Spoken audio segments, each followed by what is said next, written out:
नमस्कार दोस्तों, स्वागत है आपका हमारे चैनल पर। दोस्तों, लोकसभा चुनाव 2024 के ताज़ा पोल फिर एक बार आपका स्वागत है। आज के वीडियो में हम जानेंगे इस चुनाव में कौन सी पार्टी आगे है और कौन से पीछे। जैसा कि आप सभी को पता होगा कि हमारे देश में लोकसभा के कुल 543 सीटें हैं। जो भी पार्टी 272 सीटें लेकर आएंगी वहीं केंद्र में अपनी सरकार बना पाएगी।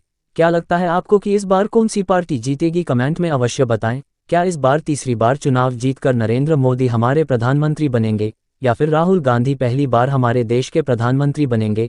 इस बारे में आपकी क्या राय है, हमें ज़रूर बताएं। और यदि आप हमारे चैनल पर नए हैं तो चैनल को सब्सक्राइब करना बिल्कुल भी नहीं भूलें। और यदि वीडियो पसंद आए तो वीडियो को एक लाइक भी अवश्य करें। दोस्तों, एक तरफ है नरेंद्र मोदी जिन्होंने 400 पार का नारा दिया है, तो वहीं कुछ लोग ऐसे भी हैं जो कह रहे हैं कि इस बार बीजेपी पार्टी 200 सीट भी नहीं ला पाएगी। तो चलिए आज की वीडियो में जानेंगे कि किसकी बात सच होने वाली है और किसकी झूठ।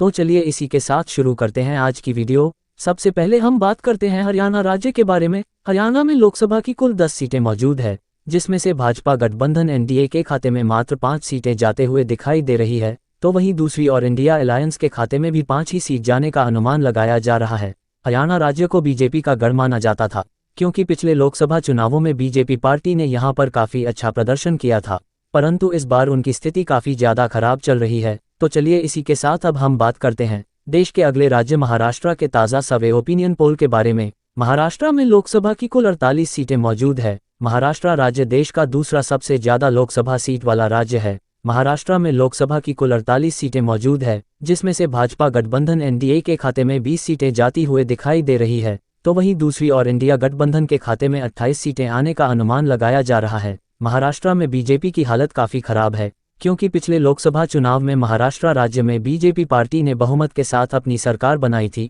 परंतु इस बार बीजेपी हारती हुई नजर आ रही है। तो चलिए अब हम बात करते हैं तेलंगाना राज्य के बारे में। तेलंगाना राज्य में लोकसभा के कुल 17 सीटें मौजूद है, जिसमें से मात्र 2 ही सीटें भाजपा गठबंधन एनडीए के खाते में जाती हुए दिखाई दे रही है, तो वहीं दूसरी और 12 सीटें इंडिया अलायंस के खाते में जाने का अनुमान है। तेलंगाना राज्य में भी बीजेपी पार्टी काफ़ी बुरी तरीके से हार रही है। दोस्तों, जैसे जैसे हम देश के दक्षिणी राज्य के बारे में बात करेंगे वैसे वैसे बीजेपी पार्टी का ग्राफ और नीचे गिरता चला जाएगा, क्योंकि यहाँ पर बीजेपी पार्टी को आम पार्टियों की तुलना में ही गिना जाता है। तो चलिए हम बात करते हैं छत्तीसगढ़ राज्य के ताज़ा सर्वे ओपिनियन पोल के बारे में। छत्तीसगढ़ में लोकसभा के कुल 11 सीटें मौजूद है, जिसमें से भाजपा गठबंधन एनडीए के खाते में 4 सीटें तो है, दूसरी और इंडिया गठबंधन के खाते में 60 सीटें जाने का अनुमान है। छत्तीसगढ़ में भी बीजेपी पार्टी की हालत काफ़ी खराब चल रही है। तो चलिए इसी के साथ बात करते हैं देश के अगले राज्य राजस्थान की ताज़ा सर्वे पोल के बारे में। राजस्थान में लोकसभा की कुल 25 सीटें मौजूद है, जिसमें से बीजेपी गठबंधन एनडीए के खाते में 15 सीटें आने का अनुमान है, तो वहीं दूसरी और 10 सीटें इंडिया अलायंस के खाते में जाती हुई दिखाई दे रही है। राजस्थान राज्य में बीजेपी पार्टी अपनी सरकार बनाते हुए दिखाई दे रही है। तो चलिए अब हम बात करते हैं झारखंड के बारे में। झारखंड राज्य में लोकसभा की कुल 14 सीटें मौजूद है, जिसमें से भाजपा गठबंधन एनडीए के खाते में मात्र 5 सीटें आई है, तो वहीं इंडिया गठबंधन के खाते में 8 सीटें आने का अनुमान लगाया जा रहा है।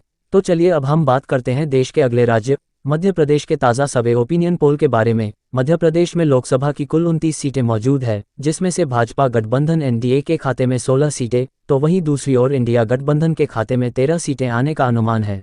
मध्य प्रदेश राज्य में बीजेपी पार्टी की सरकार है। यहाँ के मुख्यमंत्री मोहन यादव है, जो कि बीजेपी पार्टी से ही आते हैं और इसी का फायदा बीजेपी को मिल रहा है। तो चलिए इसी के साथ अब बात करते हैं देश के अगले राज्य असम की ताज़ा सर्वे ओपिनियन पोल के बारे में। असम राज्य में लोकसभा की कुल 14 सीटें मौजूद है, जिसमें से भाजपा गठबंधन एनडीए के खाते में 9 सीटें तो वहीं दूसरी ओर इंडिया गठी के खाते में मात्र 5 सीटें जाती हुई दिखाई दे रही है। दोस्तों, असम राज्य में भी बीजेपी पार्टी की सरकार है। तो चलिए इसी के साथ अब हम बात करते हैं देश के अगले राज्य पंजाब के ताज़ा सर्वे ओपिनियन पोल के बारे में। पंजाब राज्य में लोकसभा के कुल 14 सीटें मौजूद है, जिसमें से भाजपा गठबंधन एनडीए के खाते में एक भी सीट नहीं आई है। पंजाब राज्य में बीजेपी का खाता तक नहीं खुला है, तो वहीं दूसरी ओर इंडिया गठबंधन खाते में 9 सीटें आई है। पंजाब में आम आदमी पार्टी की सरकार है और इस बार अरविंद केजरीवाल, जो कि इंडिया गठबंधन का एक बहुत बड़ा हिस्सा है, इसी के कारण इंडिया गठबंधन पंजाब में बीजेपी पार्टी को हरा रहा है। दोस्तों, ऐसा भी जा रहा था कि जब बीजेपी के कार्यकर्ता पंजाब राज्य में चुनाव का प्रचार करने के लिए गए थे, तब पंजाब के किसानों ने बीजेपी पार्टी के कार्यकर्ताओं को राज्य में घुसने तक नहीं दिया था। तो चलिए इसी के साथ अब हम बात करते हैं उत्तराखंड राज्य के बारे में। उत्तराखंड राज्य में लोकसभा के कुल 5 सीटें मौजूद है, जिसमें से भाजपा गठबंधन एनडीए के खाते में 3 सीटें तो वहीं इंडिया गठबंधन के खाते में 2 सीटें जाती हुई दिखाई दे रही है।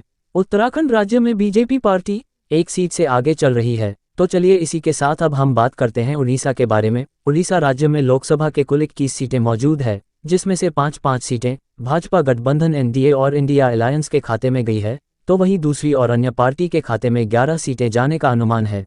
उड़ीसा में अन्य पार्टी अपनी सरकार बनाने में कामयाब हो चुकी है।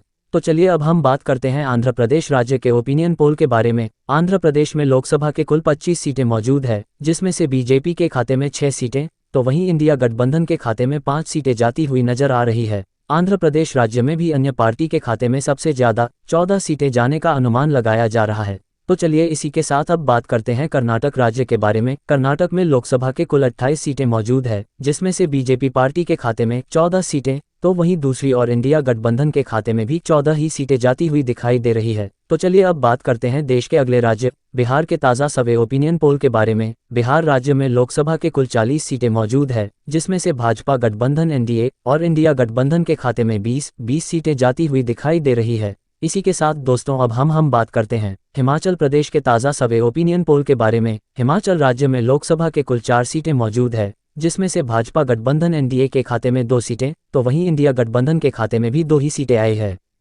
तो चलिए इसी के साथ अब हम बात करते हैं देश के अगले राज्य गोवा के ताज़ा सर्वे ओपिनियन पोल के बारे में। गोवा राज्य में लोकसभा की कुल 2 सीटें मौजूद है, जिसमें से भाजपा गठबंधन एनडीए के खाते में एक ही जाते हुए दिखाई दे रही है, तो वहीं दूसरी ओर इंडिया गठबंधन के खाते में भी 1 ही सीट आई है। इसी के साथ अब हम बात करते हैं देश के अगले राज्य त्रिपुरा के ओपिनियन पोल के बारे में।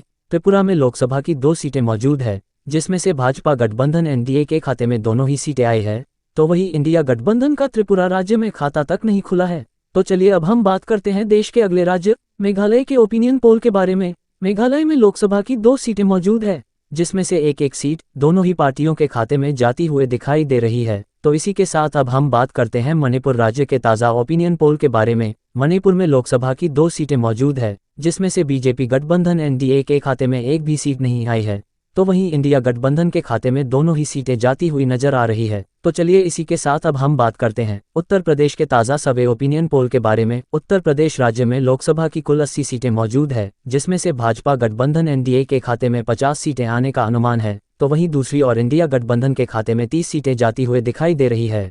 इसी के साथ अब हम बात करते हैं देश के अगले राज्य तेलंगाना के ओपिनियन पोल के बारे में। तेलंगाना राज्य में लोकसभा के कुल 39 सीटें मौजूद हैं, जिसमें से भाजपा गठबंधन ओ के खाते में 1 भी सीट नहीं आई है, तो वहीं दूसरी और इंडिया ई के खाते में 39 सीटें जाती हुई दिखाई दे रही है। तो चलिए इसी के साथ हम बात करते हैं देश के अगले राज्य केरल के ओपिनियन पोल के बारे में। केरल राज्य में लोकसभा के कुल 20 सीटें मौजूद है, जिसमें से भाजपा गठबंधन एनडीए के खाते में 1 भी सीट नहीं आई है, तो वहीं इंडिया अलायंस के खाते में 20 सीटें जाने का अनुमान लगाया जा रहा है। एक तरफ केरल राज्य में बीजेपी पार्टी का खाता तक नहीं खुला है, तो वहीं दूसरी ओर इंडिया अलायंस केरल में क्लीन स्वीप करने में कामयाब हो गई है। तो चलिए इसी के साथ हम बात करते हैं अरुणाचल प्रदेश के बारे में। अरुणाचल प्रदेश में लोकसभा की 2 सीटें मौजूद है और यहाँ पर एक सीट दोनों ही पार्टियों के खाते में जाती हुए दिखाई दे रही है। इसी के साथ अब हम बात करते हैं गुजरात के बारे में। गुजरात राज्य में लोकसभा के कुल 26 सीटें मौजूद है। गुजरात राज्य को बीजेपी पार्टी का गढ़ माना जाता है। इस बार गुजरात में बीजेपी पार्टी के खाते में 20 सीटें आई है, तो वहीं दूसरी इंडिया अलायंस के खाते में मात्र 6 ही सीटें जाती हुई दिखाई दे रही है। तो इसी के साथ अब हम बात करते हैं दिल्ली के ओपिनियन पोल के बारे में। दिल्ली राज्य में लोकसभा के कुल 7 सीटें मौजूद हैं, जिसमें से भाजपा गठबंधन एनडीए के खाते में 2 सीटें तो वहीं इंडिया गठबंधन के खाते में 5 सीटें जाने का अनुमान लगाया जा रहा है। चलिए इसी के साथ बात करते हैं देश के अगले राज्य जम्मू कश्मीर के ओपिनियन पोल के बारे में। जम्मू कश्मीर में लोकसभा की कुल 5 सीटें मौजूद है, जिसमें से भाजपा गठबंधन एनडीए के खाते में मात्र 2 ही सीटें आ सकी है, तो इंडिया गठबंधन के खाते में 3 सीटें जाने का अनुमान है। तो चलिए इसी के साथ हम बात करते हैं भारत के केंद्र शासित प्रदेशों के बारे में। केंद्र प्रदेशों में लोकसभा के कुल 7 सीटें मौजूद है, जिसमें से भाजपा गठबंधन एनडीए के खाते में 3 सीटें आई है, तो वहीं दूसरी ओर इंडिया गठबंधन के खाते में 4 सीटें जाते हुए नजर आ रही है।